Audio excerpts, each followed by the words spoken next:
皆さんこんにちは、かおりです。今回はマレーシアの現状ということで、今回の世界的な出来事を受けまして、今年の3月からマレーシアもロックダウンに入ったんですけど、それから約3ヶ月が経ちまして、今マレーシアの街の状態はどうなっているのかという、今リアルなそのマレーシアの状態を皆さんとシェアしたいと思います。先日私も買い出しで外に出かける用があったので、その時に動画を撮ってきました。その動画を皆さんと見ていきながら、そのマレーシアの様子をシェアしたいと思います。マレーシアの現状といっても、今回皆さんにご紹介するのは私が住んでいるクアラルンプールの街の一部になりますので、その点はご了承ください。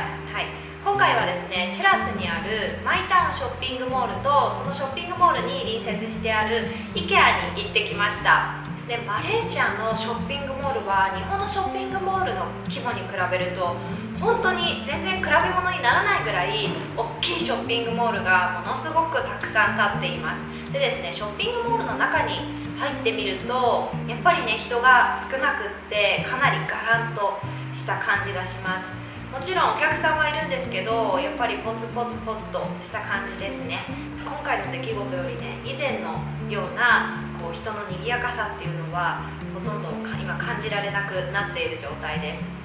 でですね、3月から始まったマレーシアのロックダウンなんですけど、6月に入りまして、以前よりも規制がだいぶ緩和されてきて、以前に比べてだいぶ自由度が増してきました。それでも必ず一人一人が SOP を守って生活しなければいけません。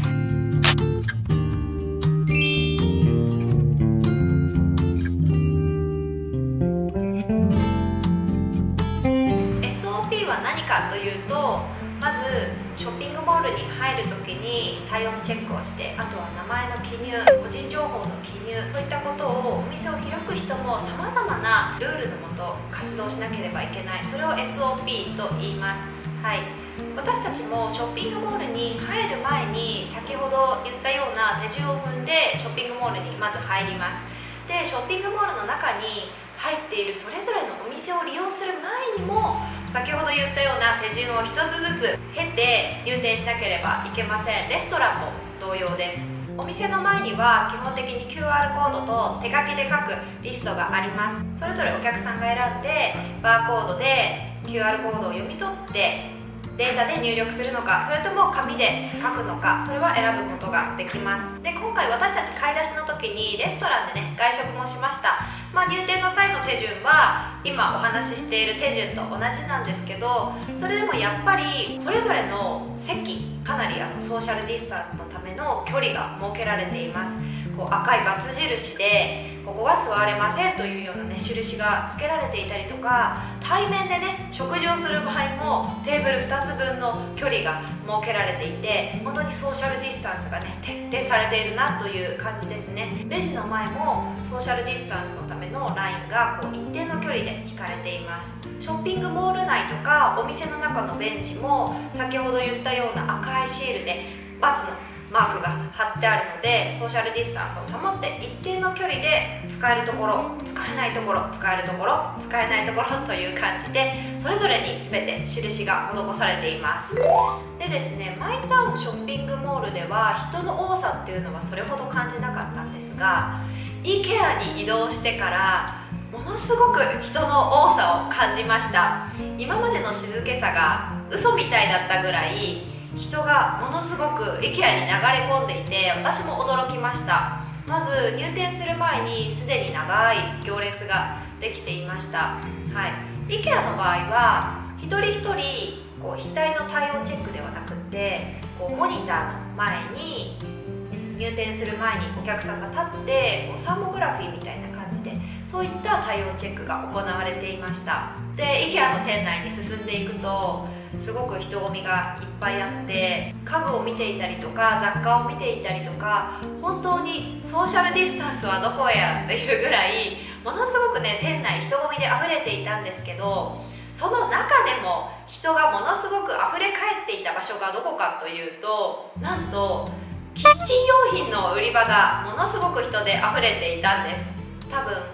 ロックダウンで家にいる時間が本当に長くなって、今まで料理をする機会がなかった人が例えば料理を始めたりとか自炊をねすることが多くなって、今まで使っていた調理器具が壊れてしまったり、あと足りないものがいろいろ出てきたりしたせいなのか、キッチン用品の品切れもものすごく多かったですし、本当に IKEA の中でこの売り場、キッチン用品の売り場がものすごく人混みでびっくりしました。私も今回買い出しのために6月に入ってから数回 IKEA に足を運んでいるんですけど、やっぱり未だにキッチン用品の品切れも多いですし、何回行ってもやっぱりキッチン用品の売り場が人が一番多いなという印象を受けます。その点がねすごく私今回行ってびっくりしました。で買い物を終えまして、帰りの道中なんですけど、特に6月に入ってからクアラルンプールは街の交通量もものすごく増えて、今までの日常と変わらないぐらい人の動きが多くなってきたかなというような印象を受けます。かなり車の量、バイクの量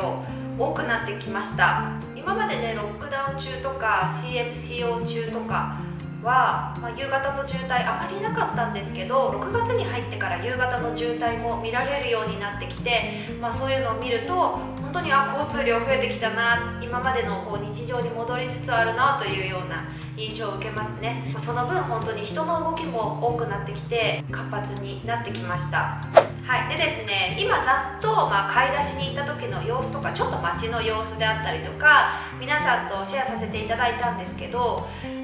他にも子どもたちの学校はというとですね、今この動画を撮っている6月17日現在では、幼稚園の方から具体的に何月何日から学校が始まりますよというようなアナウンスメントはまだ出ていません。なのでロックダウン中と変わらず私たちの子どもは毎朝オンライン授業を受けています。少しずつそのロックダウンの規制が緩和されていって、少しずつ前進していっているなという感じですね。またチャンスがあれば買い出しに行った時とか外に出かけた時なんかに動画を撮って皆さんとシェアしたいと思います。はい、私のマレーシア生活についてはインスタグラムとかツイッター、あと Facebook の方でもシェアしていますので、ぜひそちらの方もチェックしてみてください。最後までご視聴いただきありがとうございました。ではまた次の動画でお会いしましょう。さようなら。